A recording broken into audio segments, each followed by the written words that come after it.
بسم الله الرحمن الرحيم ياسين والقرآن الحكيم إنك لمن المرسلين على صراط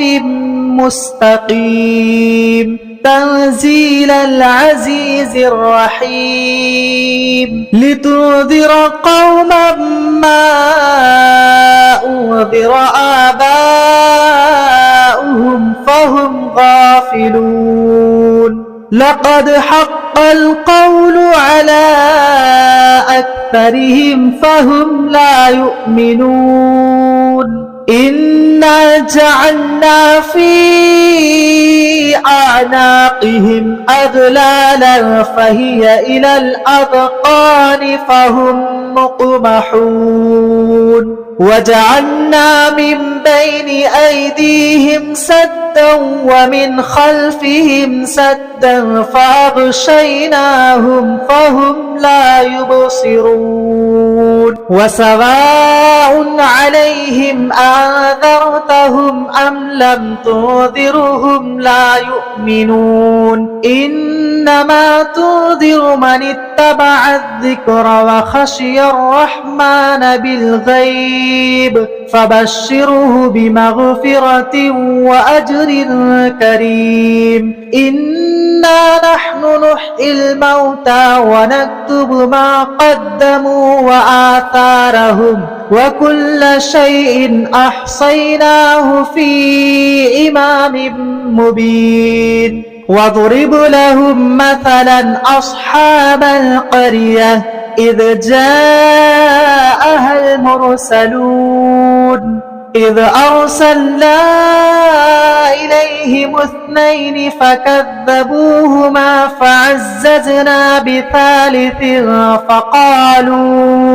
فعززنا بثالث فقالوا إنا إليكم مرسلون قالوا ما أنتم إلا بشر مثلنا وما أنزل الرحمن من شيء إن أنتم إلا تكذبون قالوا ربنا يعلم إنا إليكم لمرسلون وما علينا إلا البلاغ المبين قالوا إنا تطيرنا بكم لئن لم تنتهوا لنرجمنكم وليمسنكم منا عذاب أليم قالوا طائركم معكم أئن ذكرتم بل أنتم قوم مسرفون وجاء من أقصى المدينة رجل يسعى قال يا قوم اتبعوا المرسلين اتبعوا من لا يسألكم أجرا وهم مهتدون وما لي لا أعبد الذي فطرني وإليه ترجعون أتخذ من دونه آلهة إن يردني الرحمن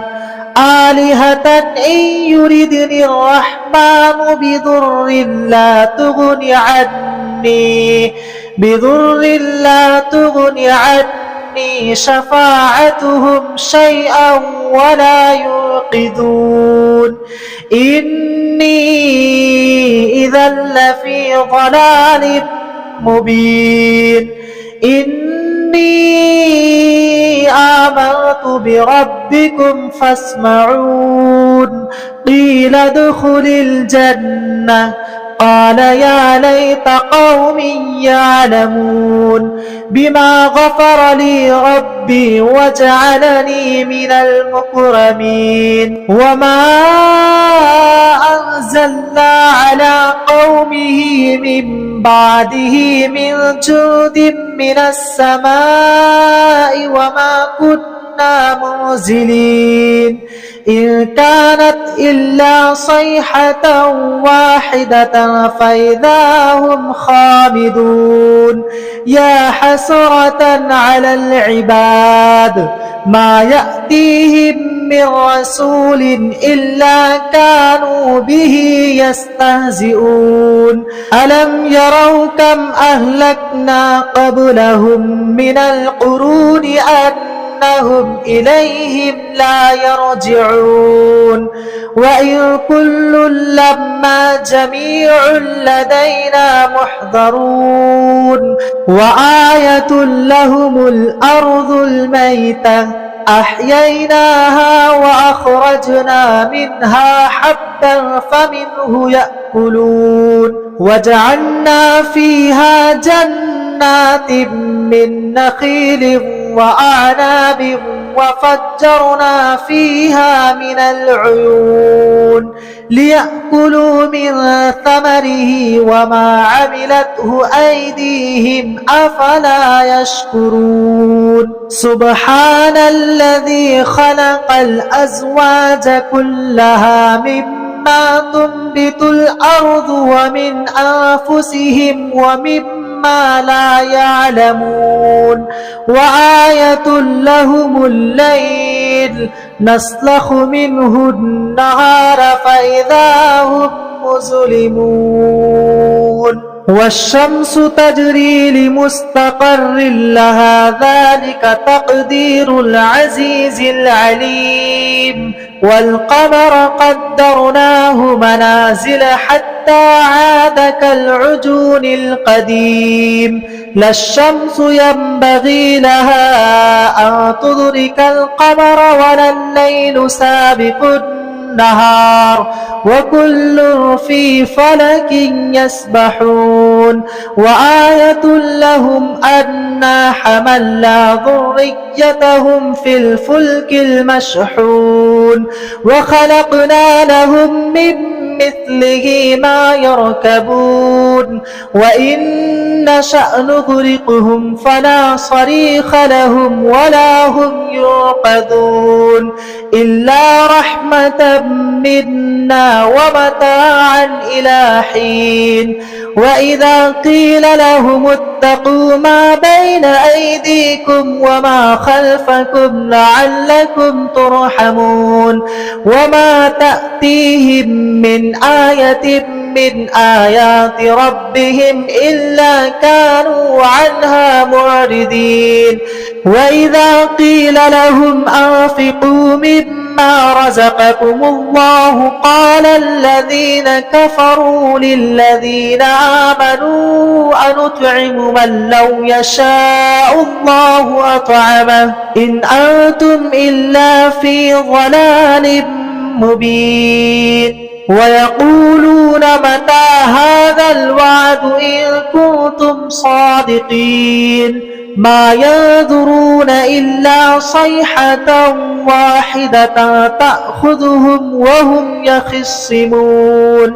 فلا يستطيعون توصية ولا إلى أهلهم يرجعون ونفخ في الصور فإذا هم من الأجداث إلى ربهم ينسلون قالوا يا ويلنا من بعثنا من مرقدنا هذا ما وعد الرحمن وصدق المرسلون إن كانت إلا صيحة واحدة فإذا هم جميع لدينا محضرون فاليوم لا تظلم نفس شيئا ولا تجزون إلا ما كنتم تعملون إن أصحاب الجنة اليوم في شغل فاكهون هم وأزواجهم في ظلال على الأرائك متكئون لهم فيها فاكهة ولهم ما يدعون سلام قولا من رب رحيم وامتازوا أيها المجرمون ألم عاهد إليكم يا بني آدم ألا تعبدوا الشيطان إنه لكم عدو مبين وأن اعبدوني هذا صراط مستقيم ولقد أضل منكم جبلا كثيرا أفلم تكونوا تعقلون هذه جهنم التي كنتم توعدون اصلوها اليوم بما كنتم تكفرون اليوم نختم على أفواههم وتكلمنا أيديهم وتشهد أرجلهم بما كانوا يكسبون ولو نشاء لطمسنا على أعينهم فاستبقوا الصراط فأنى يبصرون ولو نشاء لمسخناهم على مكانتهم فما استطاعوا مضيا ولا يرجعون ومن نعمره ننكسه في الخلق أفلا يعقلون وما علمناه الشعر وما ينبغي له إن هو إلا ذكر وقرآن مبين لينذر من كان حيا ويحق القول على الكافرين أولم يروا أنا خلقنا لهم مما عملت أيدينا أنعاما فهم لها مالكون وظللناها لهم فمنها ركوبهم ومنها يأكلون ولهم فيها منافع ومشارب أفلا يشكرون واتخذوا من دون الله آلهة لعلهم ينصرون لا يستطيعون نصرهم وهم لهم جند محضرون فلا يحزنك قولهم إنا نعلم ما يسرون وما يعلنون أولم ير الإنسان أنا خلقناه من نطفة فإذا هو خصيم مبين وضرب لنا مثلا ونسي خلقه قال من يحيي العظام وهي رميم قل يحييها الذي أنشأها أول مرة وهو بكل خلق عليم الذي جعل لكم من الشجر الأخضر نارا فإذا أنتم منه توقدون أوليس الذي خلق السماوات والأرض بقادر على أن يخلق مثلهم بلى وهو الخلاق العليم إنما أمره إذا أراد شيئا أن يقول له كن فيكون فسبحان الذي بيده ملكوت كل شيء وإليه ترجعون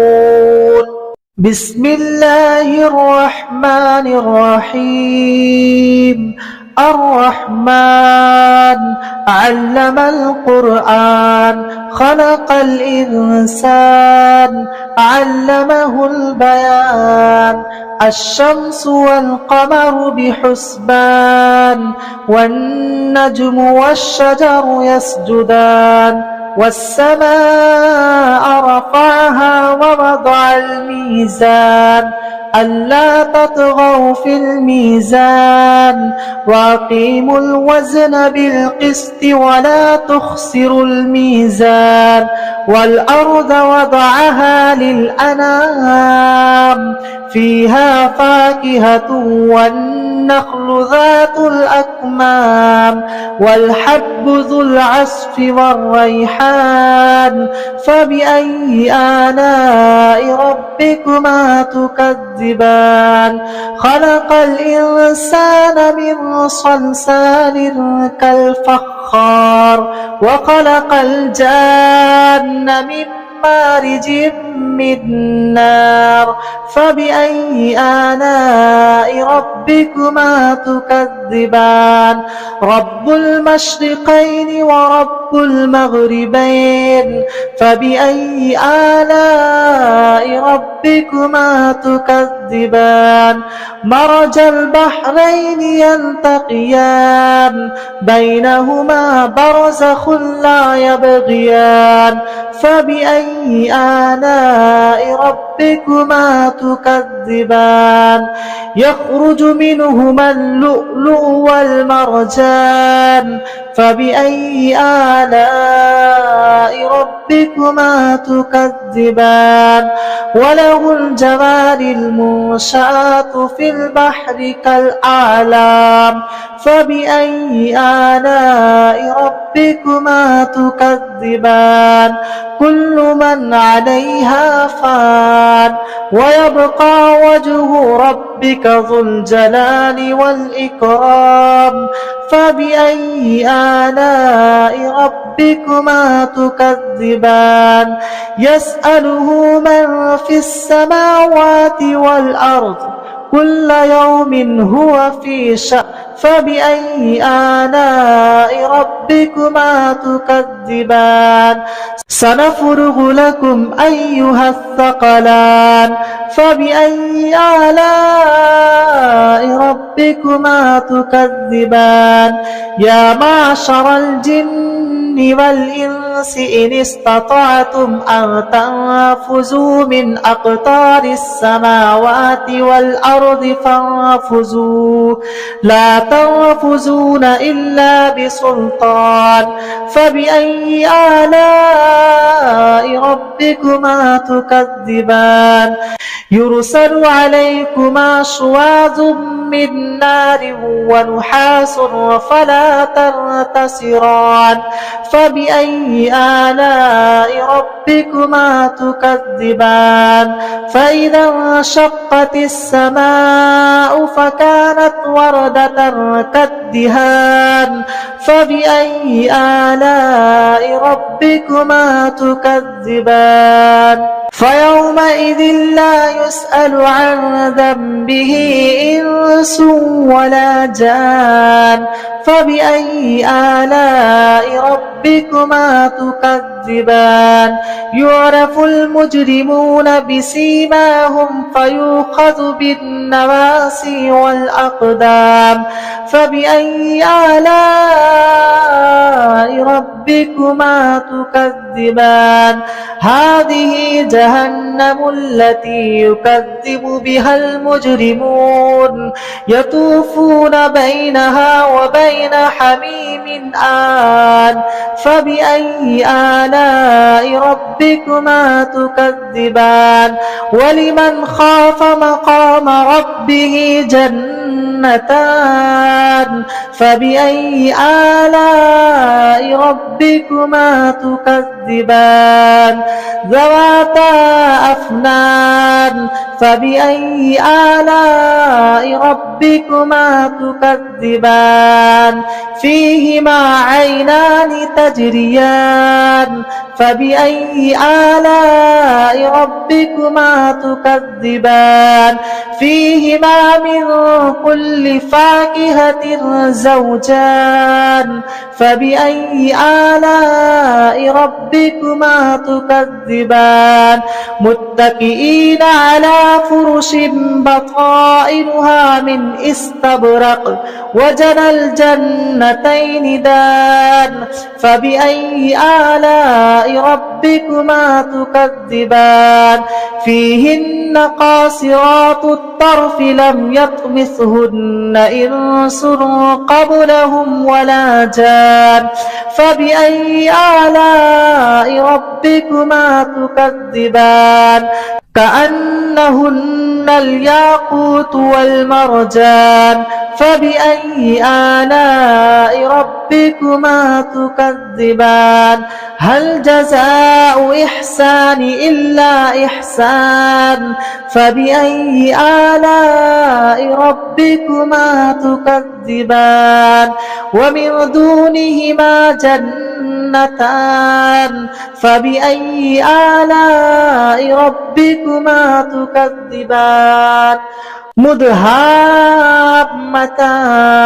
فبأي آلاء ربكما تكذبان فيهما عينان نضاختان فبأي آلاء ربكما تكذبان فيهما فاكهة ونخل ورمان فبأي آلاء ربكما تكذبان فيهن خيرات حسان فبأي آلاء ربكما تكذبان حور مقصورات في الخيام فبأي آلاء ربكما تكذبان لم يطمثهن إنس قبلهم ولا جان فبأي آلاء ربكما تكذبان متكئين على رفرف خزر وعبقري حسان فبأي آلاء ربكما تكذبان تبارك اسم ربك ذي الجلال والإكرام